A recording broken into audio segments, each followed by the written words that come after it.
সজনে ডাঁটা আমাদের দেশে খুবই পরিচিত এবং পুষ্টিকর একটি সবজি।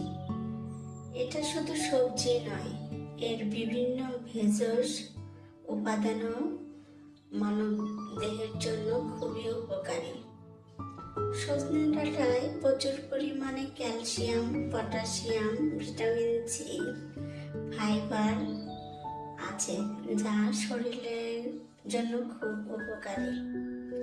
আমাদের দেশে এটা মৌসুমে অনেকে সংরক্ষণ করে পরবর্তীতে তা খেতে পারে।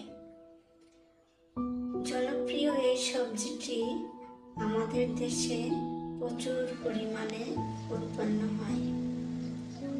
আসুন আমরা মৌসুমী সবজিগুলো বেশি করে খাই এবং সংরক্ষণ করে পরবর্তীতে তা